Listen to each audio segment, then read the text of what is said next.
আরফানের আব্বা শাহাবুদ্দিন খান বৈঠক ঘরে বসে আছেন। সারা জীবন উনি গ্রামের সবার সাহায্যই করে গিয়েছেন, কখনো কারোর খারাপ করেননি।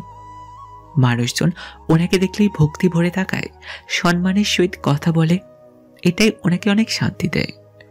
ওনার মনে মানুষের সাহায্য করার মাঝে যে সুখ নিহিত আছে তা অন্য কোনো কাজে নেই। তাই তো ব্যবসা বাণিজ্য সামলানোর পাশাপাশি সমানভাবে গ্রামের সবার ভালো মন্দ দেখেন। সাহায্য করা ওনাদের রক্তে মিশে আছে। আরফান ব্যাগ নিয়ে বেরিয়ে আসে। প্রত্যেক সপ্তাহে বাড়ি গিয়ে তার পড়ার আসলে সমস্যা হয়। রাত জেগে পড়া শেষ করার আগে কিন্তু সেই বা কি করবে, মনকে তো বুঝাতে পারে না। মনটা আজকাল এত বেপরোয়া হয়ে গিয়েছে যে আটকানো মুশকিল হয়ে যাচ্ছে। আরফান বাড়ি থেকে বেরোচ্ছে, কিন্তু কোথাও তিতিরকে দেখা নেই। মেয়েটাকে না দেখে চলে যাবে। আরফানের বুক পিঞ্জিরায় কেমনতর ব্যথা অনুভূতি হয়। সবার থেকে বিদায় নেওয়ার পরেও সে বারবার পেছনে ফিরে তাকাচ্ছে। সেই তাকানো ছিল মারিয়া হয়ে কাউকে খুঁজে নেওয়া। শাহাবুদ্দিন খান বৈঠক ঘর থেকে ছেলেকে লক্ষ্য করলেন। বারবার পেছনে ফিরে তাকানোটা ওনার চোখে লাগে। ছেলে এমন করে বারবার তাকাচ্ছে কেন? উনি গলায় জোর লাগিয়ে আরফানকে ডাকলেন। বাবার ডাক শুনে আরফান সেদিকে এগিয়ে যায়। শাহাবুদ্দিন খান ছেলের দিকে তাকিয়ে থাকে। ছেলেটা যেন হঠাৎ করে বড় হয়ে গেল। এই তো বছর কয়েক আগে কাঁধে নিয়ে হেঁটেছেন, অথচ এখন বসে দু কথাও বলা যায় না। ছেলে মেয়ে বড় হওয়ার সাথে সাথে কি বাবা মায়ের সাথে দূরত্ব বেড়ে যায়? শাহাবুদ্দিন অবশ্য ছেলের সাথে মিশবার সর্বাত্মক চেষ্টা করেন। আরফানের কাছে আসলে উনি বলল, তোমার লেখাপড়া কেমন চলছে আব্বু? আরফান পেতে রাখা বড় বেঞ্চে বসে বলল, ভালো। প্রতি সপ্তাহে বাড়িতে আসার কারণ কি? বাবার থেকে পাওয়ার এমন প্রশ্নে আরফান থমকে যায়।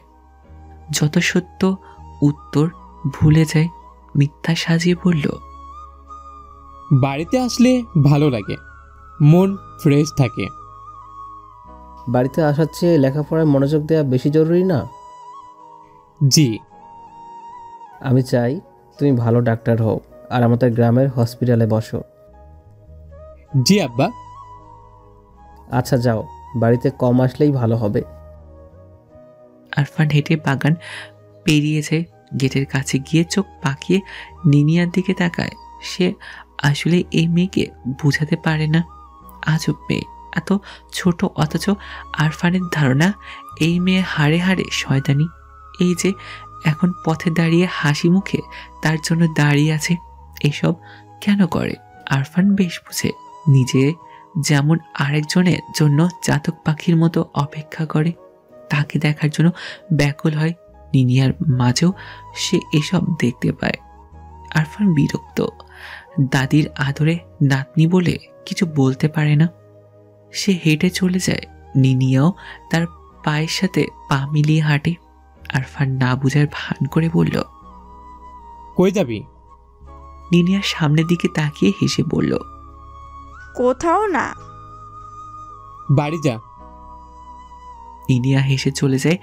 মনে মনে ভাবে, ভবিষ্যতে আরফান তোর হাজব্যান্ড হবে, এখনই পাত্তা না দিয়ে লাভ নাই। সুফিয়া খানম সারা জীবন আরামায়েশ করে দিন পার করে দিয়েছেন। বিয়ের পর কখনো স্বামীর বাড়িতে গিয়ে থাকেনি।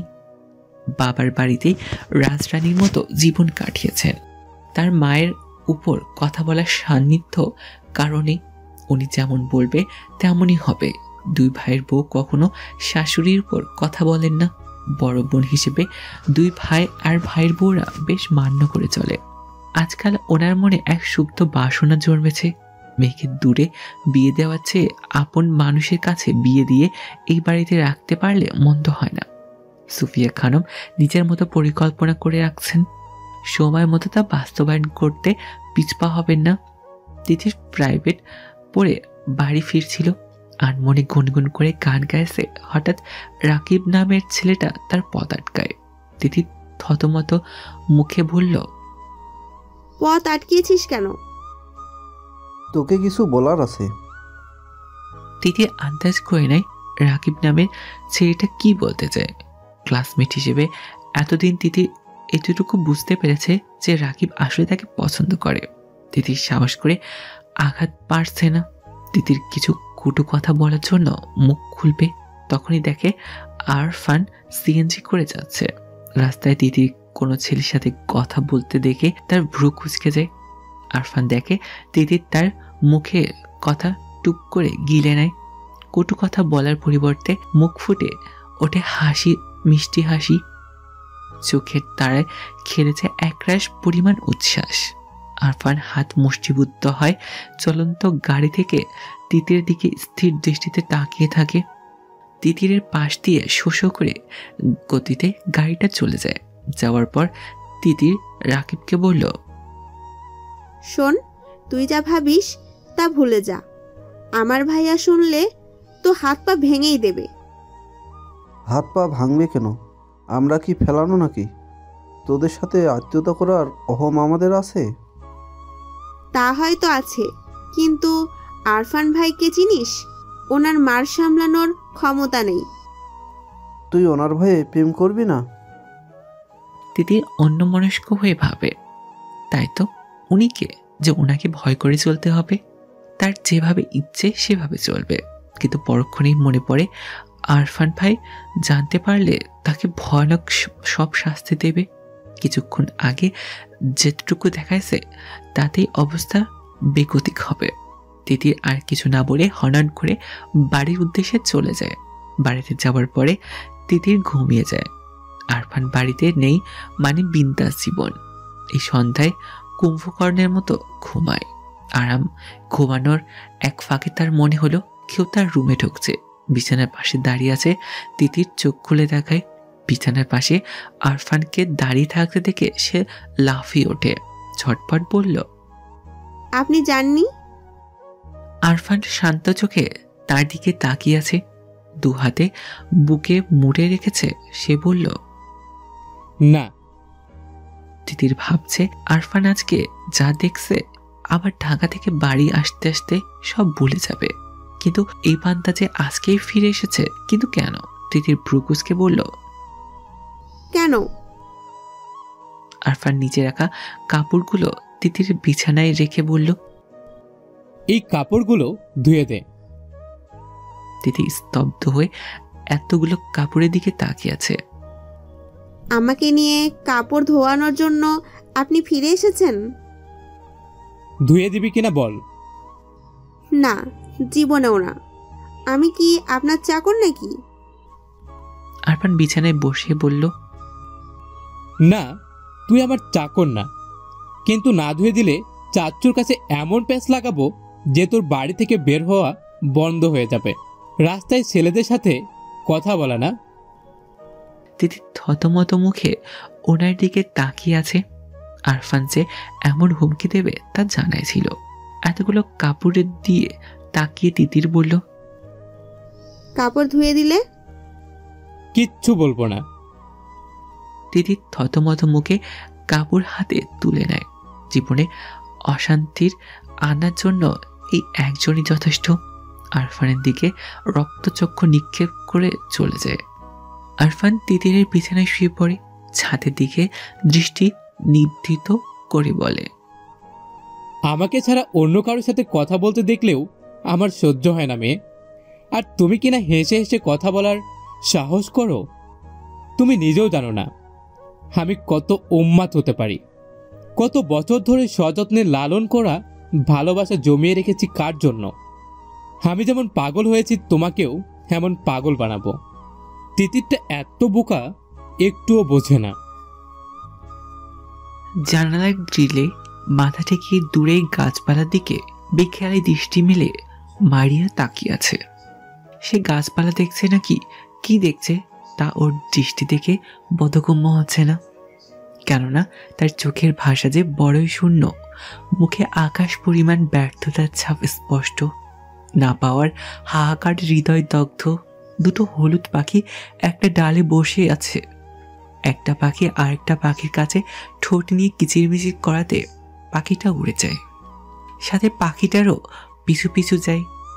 এই দৃশ্যটা দেখে মারিয়া দীর্ঘশ্বাস ফেলে। পাখিটা তো তার ডানার সাহায্যে উড়ে যেতে পারলো, কিন্তু সে উড়বে কিভাবে? তার যে যোগাযোগের সব রাস্তাই বন্ধ। এই যে কোনো কথা না, যোগাযোগ না, একলা একা দিন কাটাচ্ছে, তার কেমন লাগে তা কি নিষ্ঠুর মনের পুরুষ জানে। সবার কাছে শান্ত উপাধি পাওয়া মেয়েটার দরজা আটকে মুখ হাত চেপে কাঁদে। এর অবসান কোথায় তাকে মাহমুদ জানে। মারিয়া দীর্ঘশ্বাস ছাড়ে। মাহমুদ তার চাচার বড় ছেলে, বর্তমান ঢাকায় ইঞ্জিনিয়ারিং নিয়ে পড়ছে। মারিয়া ছোটবেলায় মাহমুদ আরফানের মতো ভাই হিসেবে মানত, কিন্তু বড় হবার পরে বুঝতে পারে সে মাহমুদ ভাই হিসেবে মানতে পারছে না। মাহমুদকে ঘিরে হাজারো স্বপ্ন মনের গোপন কুঠরিতে ডানা ঝাপটায়। মাহমুদকে দেখলেই ঘুমিয়ে থাকা মনের রঙিন প্রজাপতি যাক উড়ো উড়ি করে। আশেপাশে থাকে অসহ্য সুখে পাগল পাগল লাগে। ভীষণ ভয়ঙ্কর বেপরোয়া ইচ্ছায় হৃদয় ক্ষণে ক্ষণে কেঁপে ওঠে। এক সময় মারিয়া আবিষ্কার করে সে প্রেমে পড়েছে। মাহমুদকে ভেবে দিনরাত কাটাচ্ছে। মাহমুদ বিচক্ষণ ছেলে। মারিয়ার তাকানো, কথাবার্তা, অতিরিক্ত খেয়াল রাখা দেখলেই মুচকি হাসি তার কানে কানে বলে যায় ভীষণ ভুলের ইঙ্গিত। মাহমুদ মাথা নাড়ে। অবুঝের মতো কাজ করা যাবে না। মারিয়া তার বোন, সে মারিয়াকে ডেকে পাঠায়। ঘন কালো মেঘের ঘুরুম ঘুরুম ডাকে মাঝে বিশাল ছাদের এক কোণায় মারিয়া মাহমুদের সামনে দাঁড়িয়ে আছে। মারিয়া শতভাগ নিশ্চিত যে মাহমুদ তাকে জরুরি কিছু বলবে। মাহমুদ তাকে জরুরি কথাই বলছে। সে আবল তাবল চিন্তা মাথা থেকে সরাতে বলেছে। সে তার সবটা চেষ্টা কাজে লাগিয়ে মারিয়াকে বোঝাতে চেয়েছে। মারিয়া বুঝেছে, কিন্তু কে জানে। কিন্তু এরপর থেকে মাহমুদ বাড়ি আসলে সে সামনে যেত না। গভীর রাতে সবাই যখন ঘুমে মগ্ন, তখন পা টিপে টিপে মাহমুদের রুমে হাজির হতো। ভীষণ যত্ন নিয়ে ছুঁয়ে দিতে মাহমুদের চোখ। মুগ্ধ হয়ে তাকিয়ে থাকতো ঘুমনক্ত মানুষটার দিকে। আদর নিয়ে, যত্ন নিয়ে মাহমুদের প্রতিটা জিনিস ছুঁয়ে দিত। মাহমুদ বাড়ি গেলে মারিয়া এমন করত যেন তার অভ্যাসে পরিণত হয়েছে। কিন্তু একদিন মাহমুদের গেঞ্জির গালে লাগিয়ে চুপচাপ দাঁড়িয়েছিল। তখন পেছন থেকে শুনতে পায় মাহমুদ বলছে, আর কখনো আমার রুমে আসবে না মারিয়া। মারিয়া জমে যায়। রাগী মাহমুদের গমগমে কণ্ঠে অন্তরাত্মা কেঁপে ওঠে। কাপা গলায় বলল, আমি তো আপনাকে জ্বালাই না। মাহমুদ উঠে আসে, মারিয়া থেকে যথেষ্ট দূরে রেখে দাঁড়ায়। আমি বলেছি আসবে না, সুতরাং আসবে না। মারিয়া কিছু বলতে যাবে, তার আগেই মাহমুদ চাপা হুঙ্কার দিয়ে বলল, বেরিয়ে যাও বেয়াদব মেয়ে। সেই যে বেরিয়ে গেল, আজ অব্দি মারিয়ার এই রুমে যেতে পারেনি। যাবে কিভাবে? মাহমুদ তো বাড়িই আসে না, আর রুম সবসময় তালাবদ্ধ থাকে। মাহমুদ যে মারিয়ার কারণে বাড়ি আসে না তা সে জানে। অতীতের স্মৃতি বিচরণ করে মারিয়ার চোখ বেয়ে পানির ধারা দুরন্ত গতিতে ছুটে যায়। আজকে সে নিজেকে একটু আটকাতে পারছে না। মোবাইল হাতে নিয়ে মাহমুদকে ফোন দেয়। এমন কেন দিন নেই সে মাহমুদকে ফোন দেয় না, কিন্তু সবসময় বন্ধ করেই রাখে। আজকে ভাগ্য তার সহায় ছিল বলে হয়তো খোলা পেল। মাহমুদ গম্ভীর গলায় বলল, হ্যালো।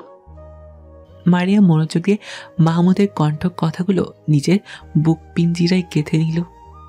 ওনার কণ্ঠ শুনে তার গলার কান্নার দল বেঁধে ছুটে আসে। উনি তাকে আহ্লাদে কিছু বলেনি যে এত আবেগী হয়ে মন খুলে কাঁদতে হবে, কিন্তু মারিয়ার ভীষণ কান্না পেল। বুক জমিয়ে রাখা সবগুলো কষ্ট দ্বারা পাখি বেরোতে লাগলো। মাহমুদ বিরক্ত হয়ে বলল, ফ্যাস করছো কেন? মারিয়া কান্না ভেজে গলায় বলল, আপনি বাড়িতে আসেন না কেন? তা তুমি ভালো জানো। প্লিজ বাড়ি আসেন। তোমার মাথা থেকে ফালতু ভাবনাগুলো দূরে সরাও, তখনই আসবো।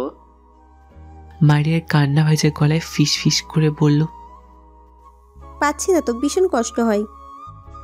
পারবে, মানুষ পারে না এমন কিছু এই পৃথিবীতে নেই। মারিয়া আগের মতো ফিস ফিস করে বলল, সম্ভব না, আপনাকে এত ভালোবাসি যে।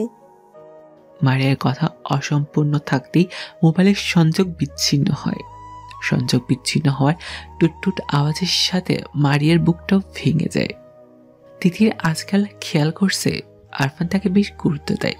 পরিবারের সবার সামনে কোনো আবদার রাখলে কেউ যদি না মানে তো আরফান কিভাবে যেন সবাইকে রাজি করে, অথচ মুখে মুখে সারাক্ষণ তিতির সাথে রাগ দেখায়।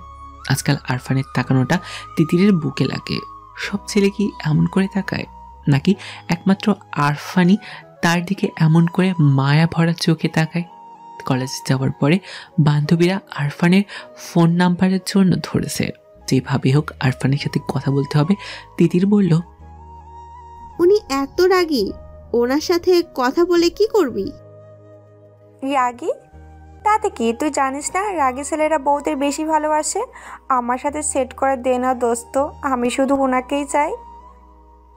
সাইমার কথাগুলো স্বাভাবিক হলেও কেন জানি তিতিরের গায়ে আগুন ধরে যায়। রাগী গলায় বলল, তুই কেন বউ হতে যাবি? সর সামনে থেকে। আরে চেতস কেন, বউ হলে ক্ষতি কি? তিতির মাথা নেড়ে বলল, না না, তুই বউ হতে পারবি না। তাহলে কে বউ হবে, তুই? তিতির থমকে যায়। মনের আকাশে কল্পনা করে নেয় সে তিতিরের বউ। তারপর এক ঝটকায় মাথা নেড়ে বলল, অসম্ভব। সারাদিন তোর পিছে ঘুরে মনে হয় চান্দু তোর জালে ফাইসা গেছে। তিতির কখনো এসব ভাবেনি। সে ভাবা জায়গা খেয়ে বলল, কি বলিস? তুই খেয়াল করিস নাই? সে আমার ভাই। হে চাচাতো ভাই। কিন্তু ভাই তো। সমস্যা নেই, এই ভাই থেকে ছাই বানানো যায়, নো প্রবলেম। তিতির আর কোনো কথা বলেনি, চুপচাপ কলেজ শেষ করে বাড়ি এসেছে। মারিয়া হাজারটা কথা বলেও মুখ দিয়ে কোনো কথা বের করতে পারেনি। তিতির সারাক্ষণ এগুলোই ভাবছে, আর এমন একটা অস্বস্তি কাটার মতো গলায় আটকে আছে। আজকে প্রায় 20 দিন হতে চলল আরফান বাড়ি আসেনি। আজকে এসেছে তিতিরের ভাবনার ডাঙায় রং লাগিয়ে বুঝি। আজকে মহারাজের বাড়িতে আসা। অতি সাহস নিয়ে তিতির আরফানের রুমের সামনে যায়, কিন্তু আরফান রুমে নেই। রুমে না পেয়ে বাইরের বাগানে যায়। সেখানে আরফান সবার সাথে বসে বসে আছে। তিতিরকে দেখে আরফান নড়ে চড়ে বসে। তিতির অন্য দিনের মতো মোটেও হইচই করছে না, বরং শান্ত হয়ে বসে আছে। বারবার আরফানের দিকে তাকাচ্ছে। আরফানের চোখের দৃষ্টির মাঝে যেন হাজারো কাব্য ফুটে আছে, কিন্তু এসব তিতির বোধগম্য হচ্ছে না। সে সবার সাথে কথা বললেও চোখ কেবলমাত্র তিতির উপরে নিবদ্ধ। তিতির সবার দিকে তাকানো, পাশাপাশি আরফানের দিকেও তাকাচ্ছে। তারপর তিতির দম আটকে আসে বুকের ভেতরে। ফুসফুস তার শ্বাসকার্য থামিয়ে দিতে চায়। অজানা আতঙ্কে ধরফর করে উঠে বুকের পাখি। সে যা ভাবছে আসলে কি তাই, নাকি সবটাই ভ্রম? সে বেখেয়ালে মাথা নেড়ে বলল, অসম্ভব।